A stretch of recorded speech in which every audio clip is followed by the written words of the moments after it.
home? Mummy's with the maggots now.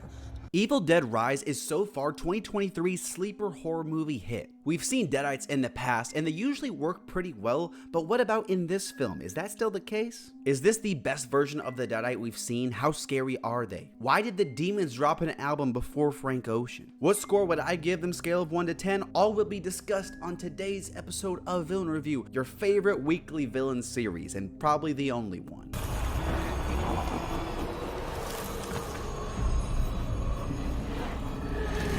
What is the Deadites' motive? What's the move? Who's the plug? I could get into all the details and the history of the Deadites, but I'm not sure that's fair. We don't get that much context into the demons themselves in this film, so I'm just gonna stick to what this movie gives us. The Book of the Dead, the Evil Dead to be exact. One of the main trademarks of this franchise is these stupid books popping up, someone being dumb enough to play with it, and then getting instant demon DoorDash straight to your soul. This movie is no different, and although we see there are a bunch of different demon variations, not too much seems different and unique about this one. It has all the normal Deadite qualities. It's sadistic, manipulative, and hell-bent on killing and infecting as many people as possible. I'll admit, this is the department I have a few complaints with. In a franchise that has had multiple entries, I'm a little bummed the Deadites themselves haven't evolved into something more unique. Kinda makes the movies all just the same. Deadite pops up, takes group one at a time, yada yada, you get it, they're defeated. I understand if people like the formula and maybe it's a personal preference, but for me it takes a little more than just standard demon to get excited for a villain, especially in a franchise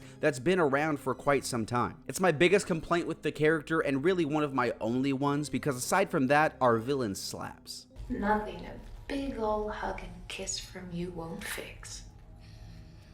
Open up now. I know I said the Deadites are all kind of the same, and first of all, that's completely true, but this character is still incredible on screen, and I think the main reason behind that is the writing and performance. Alyssa Sutherland is phenomenal in this role, and it shows how a performance can transform a rather basic villain into something a lot more interesting and memorable. Deadites always play with your emotions, and in general, they try to pull some real trickster antics, but the performance here completely elevates that. When the Deadite needs to be creepy, they're damn creepy as hell, and I think that's also in part to the design of the character. Having a demon with red hair sounds like it makes a lot of sense, but why did nobody ever think to just have the character dye their hair until now? It's a small touch, but it makes the Dead more visually interesting and unique. When they're acting all manipulative, they put back on that motherly persona and act all nice. Oh, come get some Pop-Tarts, stuff like that. And you completely understand how a silly little girl would fall for some of these traps. We also get a few other Deadites in the movie, and aside from a few moments here and there,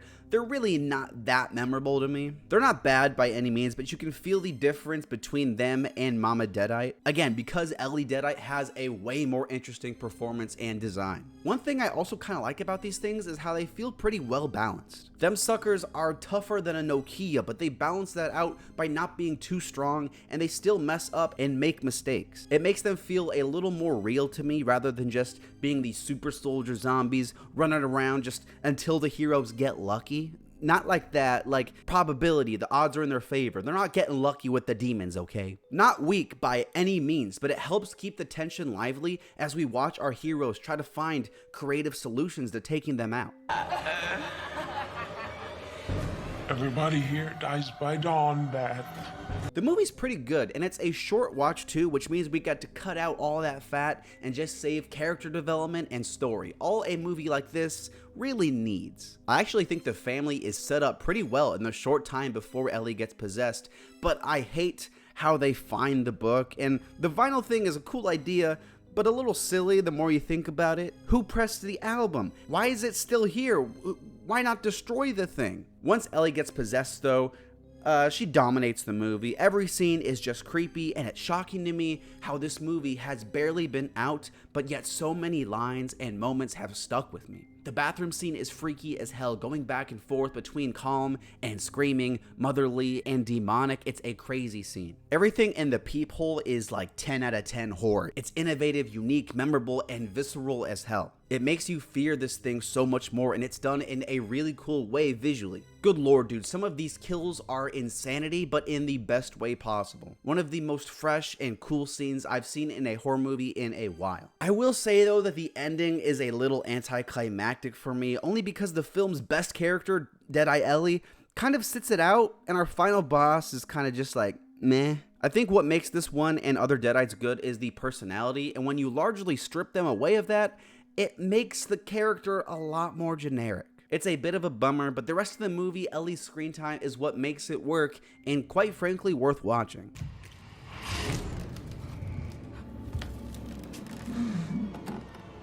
My biggest gripe with this Deadite is the fact we've seen them before, and as far as innovating demons, this film doesn't really do anything. There are a lot of moments, as quality as they might be, you've seen them before, and I think this particular brand of demon shtick is getting a little old. What holds this villain together though and makes it shine is the incredible personality and performance of the character. Alyssa Sutherland is an all-star, and they make the Deadite super memorable on personality alone, even though on paper, I don't think they're that interesting. With that being said, I think their performance far outshines the character's shortcomings and still makes this character the highlight of the movie. I'm gonna give this version of the Deadite a 7.